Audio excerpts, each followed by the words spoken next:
How's everybody doing today? It's good. It's hard to put this in words. Be honest. I started this journey at 5 years old, and it started with an imagination. Started with just a vision that I had to be the best that I could be in this game. Um, and man, like I don't really know how to put this into words. I'm so happy. I'm so filled with joy to be here, to be able to be honored at such a great university. My family's here. You know, all of my families are here. Old teammates, old coaches, friends. Um, it just brings back all the memories that we shared during my 24 months, my 2 years here. It seemed like I was here for 5 years. And it seemed like it was about 5 years old. That was 13 years ago. It seemed like we just was here 5 years ago.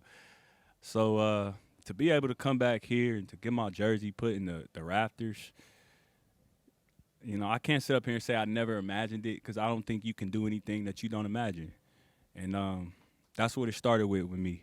A kid that had faith in God, that put his faith in God through this game and wanted to glorify God through this game and wanted to see how good I could get through this game to, you know, continue to grow with my relationship with God. You know, this game has taught me so much in life. So this means so much more than me just putting the ball in the basket.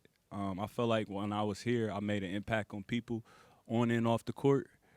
I felt like I shocked myself at times with some of the things that I was doing, and I think it just goes to show the support that I had growing up. You know, the foundation that I had. You know, it wasn't always easy. My mom and dad in the household, you know, putting the ball in my hand and, you know, giving me a foundation of faith, a foundation of hard work, and seeing my dad go to work every day to bring, to bring money in the house to keep the lights on, and seeing my mom work, and, you know, just all of those things epitomizes who I am as a person. And just to be able to come to such a great university and showcase my skill set through basketball, and to see the impact that I made on people, for them to put my jersey in the rafters forever, to leave my legacy here and the mark that I left here, I'm filled with joy. You know, and like I said, I gotta thank God first and foremost. I have to thank my parents. I have to thank Coach Beeline, Coach Satch Sullinger. Strong men, strong foundation. You know, I had great leadership around me. And when I came here as a freshman, you know, this man right here, he held me accountable. You know, it wasn't always, you know, just roses off the court. I had a lot of PDPs I had to run. I had a lot of trips. I tripped a lot my freshman year. He was threatening to send me home. My mom came up. You remember that, Coach? Yeah, my mom came up, and I seen her cry in that meeting, and I snapped out of it. Like, man, I put too much work here. I put too much work in to be at such a prestigious university to blow this opportunity. And from that day forward, I tried to be the best that I could be. And I built a family here. They welcomed me with open arms. Since I've left Michigan, have not found something like that. So this is like super, like, close to heart to me to be able to come back and get my flowers. I think we need to do that more with everybody. You know, we all go through things. I think the highest currency out here is love, and I think we need to give more love off to each other. And that's what I'm feeling right now. So much love, and I'm trying to put words to it, but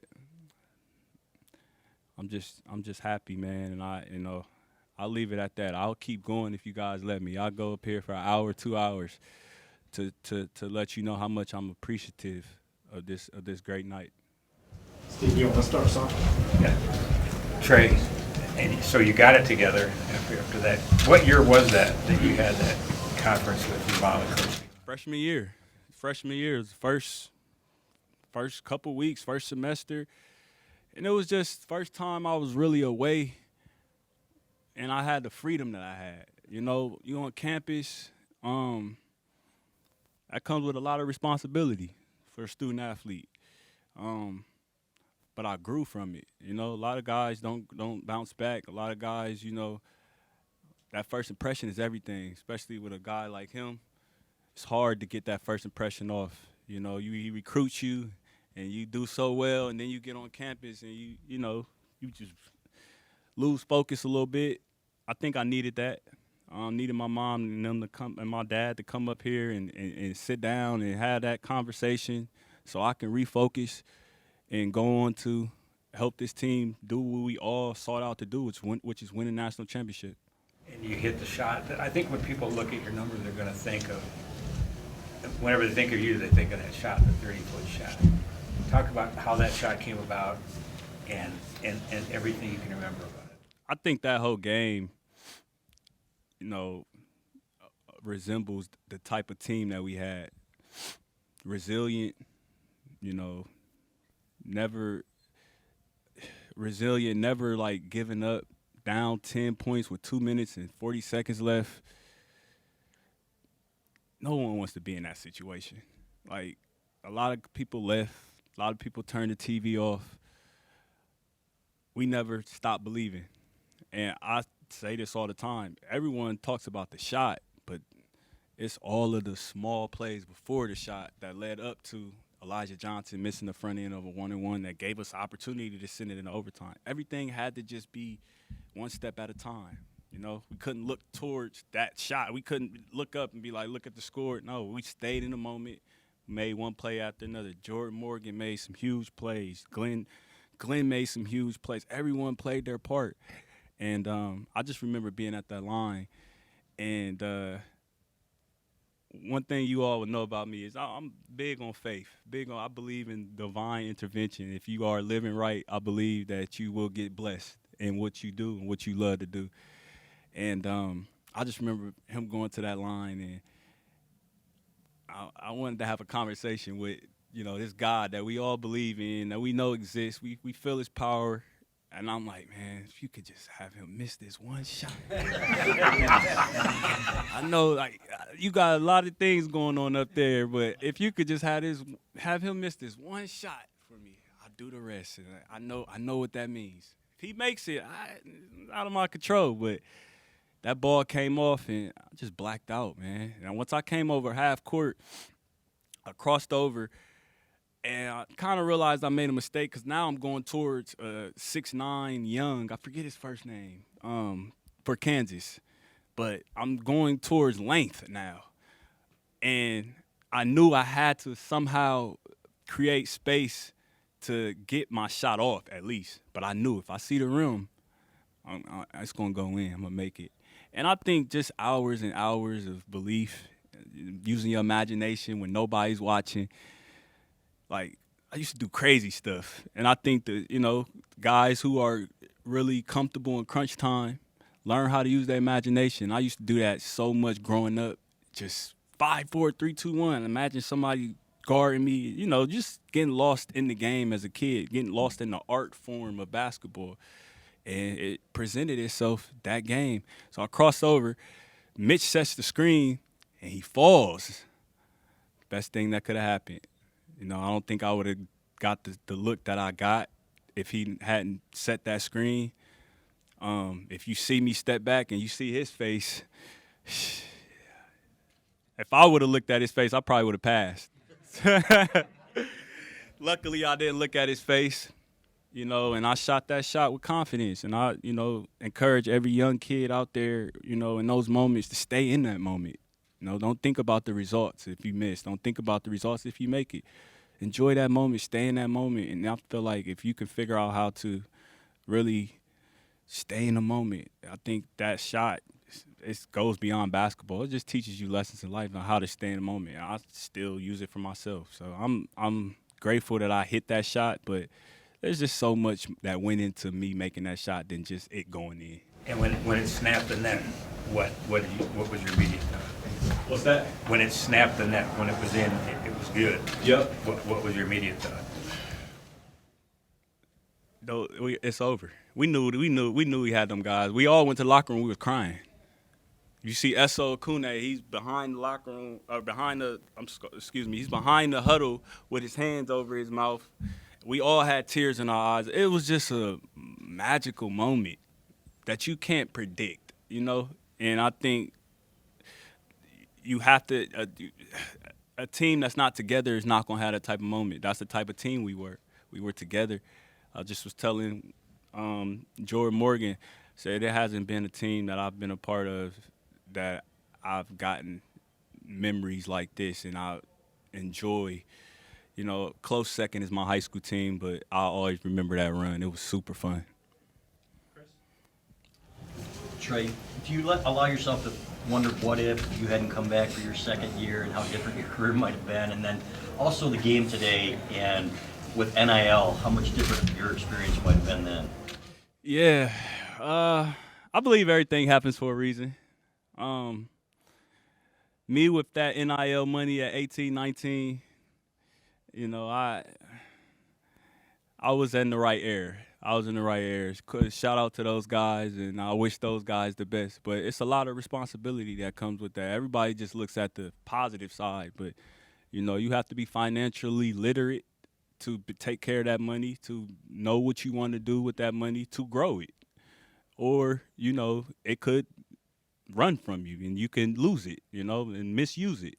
And I think that was – I always think of that when I get that question, because I get that question a lot, man. The NIL money, if you was playing, but I always think of why. Okay, why wasn't I during that era? You know, maybe I wasn't prepared for that. You know, it just wasn't for me. You know, and I'm okay with that.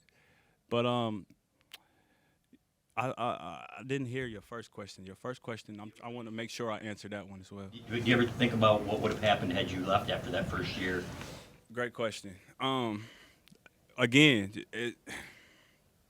having strong male figures in your corner, people that really love you and care for you and for your future. This man right here didn't tell me what I wanted to hear. He told me what I needed to hear. Like, the level of respect that I have for him. My dad, Dr. Anthony Rodman, who played a huge part in my journey. My high school coach, Coach Laval, Coach Meyer, Coach Bakari Alexander, my mom. Everybody was in my ear. You need to reconsider. Because I was out the door. And it's because that was always my dream, was to play in the NBA. Just like any other kid. So when you see a name at the end of the first round on draft boards, early second, you know, late first, you're like, oh, I'm in the NBA. And it's like, nah, that's not how that works. You know, that's just where they have you projected. I started learning more of the business side of it and understanding what that really meant. And I made one of, if not the best decision in my life, to come back and play for Coach B my second year with a great freshman class that was coming in. And we made some magic. We made some memories. We fell a little short, but I still think we champions. We champions, sure. Mm-hmm. Many accomplishments you're being honored for here tonight happened in this building that we're in. I mean, when you step back into Chrysler tonight, are there any specific memories or emotions that flooded back that happened specifically in Chrysler for you? All the big wins. It started my freshman year playing against one of my best friends, and Jared Sullinger. We used to do that 5-4-3-2-1 game growing up, literally with a bucket. Sometimes we would have basket, but sometimes we would have a bucket, 5-4-3-2-1s, and I'm trying to stop him from getting to the bucket and lay it up. Just loving the game, man. Just loving the game and appreciating the game. The Michigan State game, you know, where I got to steal and won the game. All the memories. You know, beating Wisconsin my freshman year, I think Coach B hadn't beat Wisconsin, and they had one of the best guards in the country, Jordan Taylor. And, you know, everybody counted us out, and we were just building. You know, when I first got here, you got to remember, none of this was here. You know, this was all construction, and we were in the CCRB practicing. The appreciation that I have and the growth that I've seen in these facilities and with this program, specifically the basketball program,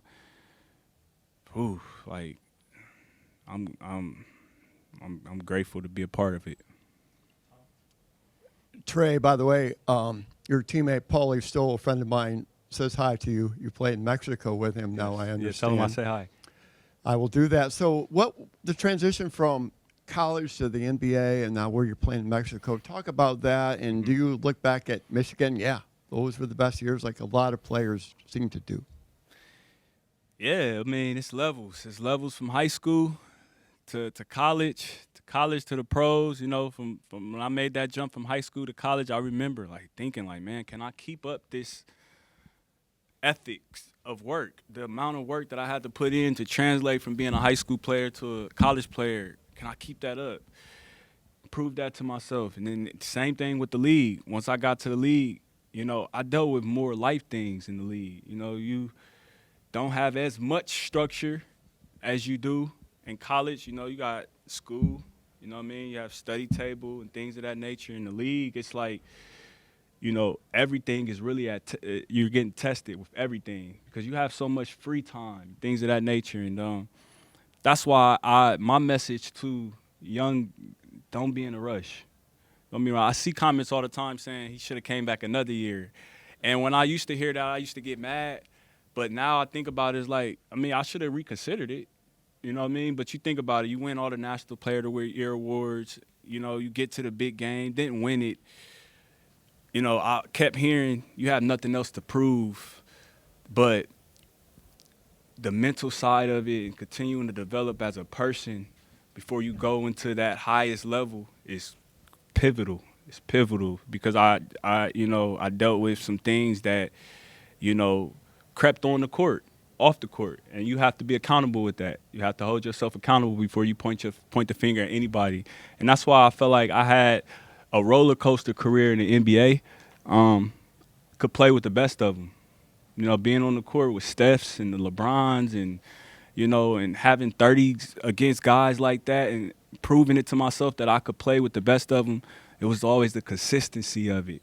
And that is how you live in your life. You know, the consistency of how you playing on the court is how consistent are you up and living your life. And I believe I made it to the league and made it to the NBA, you know, through faith and through glorifying God. And, you know, at times I lost that. I lost that faith. I'm back now, you know, deep in my faith, walking the walk. But there's been times you get off that path, and I'm sure we all do. You know what I mean? But until you can admit that and hold yourself accountable for some of the mistakes you made and why things went the way they went, you know, I don't think you can grow. I think that's why I can continue to grow today, is knowing that my first couple years in Utah should have took that more serious. You know, I should have locked in even more. There's times I locked in and I showed great strides in the league. Same with New York, the situation with the Knicks. Same with the Mavericks. But there's times where I would disappear because of just battles I was facing off the court. You know, strongholds that I was facing off the court that I had to get in alignment with. Like I said, having that faith in God, He's not going to give you what you're not deserving of. And that's why I'm grateful for my legacy. I'm grateful for my career. I'm happy for the man that I've become. And go Blue. I'm going to keep talking if y'all let me. Trey, a lot of Michigan fans, that team that made the run to the national championship game, that's their favorite Michigan team of all time. And there's guys, you know, Tim Hardaway, you brought up talking to Jordan Morgan before today. How often do you keep in touch with that group? And you talk about how close that group is. How often do you text them, call them, keep in touch with them, that kind of a thing? It could be more, but we all stay in touch. Coach has us in a group chat. It could be more. I think events like this brings us closer together and reminds us how much we need to reach out to each other even more. It's life, you know, life. Some guys is West Coast, some guys South, some guys Midwest.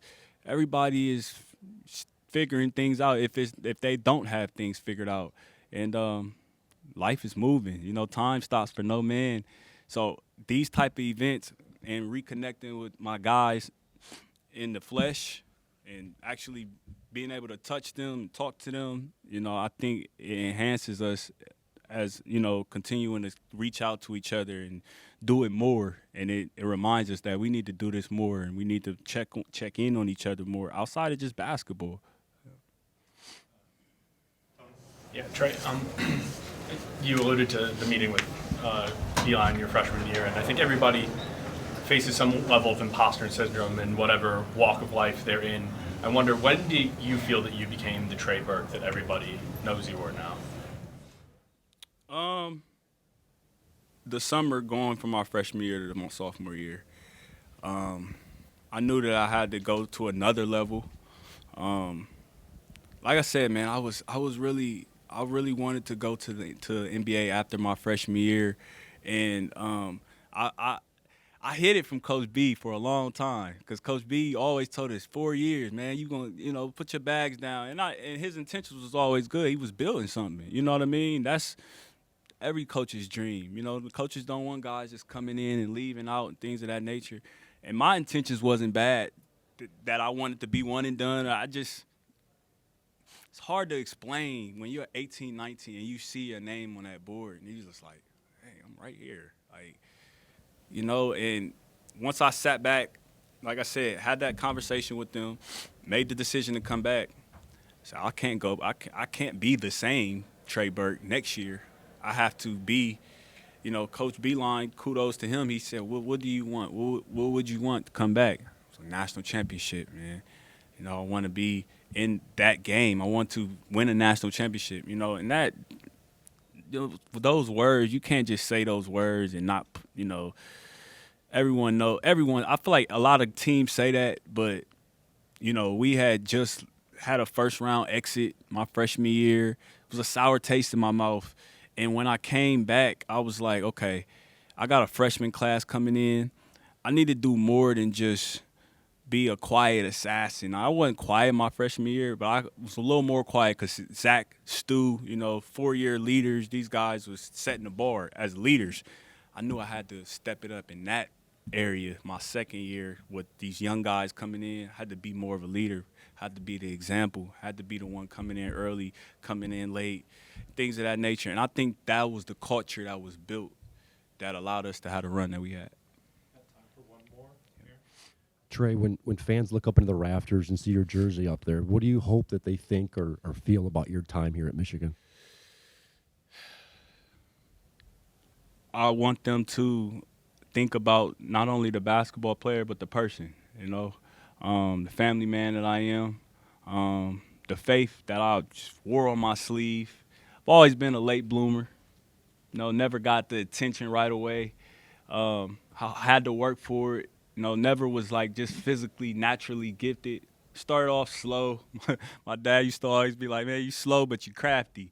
And then once I started getting my, I had a handle and things of that nature. Once I started getting my speed and things, I could use my speed. But I want them to think about the mindset that I carried, every day, on that court.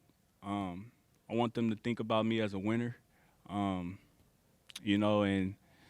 someone who really helped change and turn this program back around to relevance.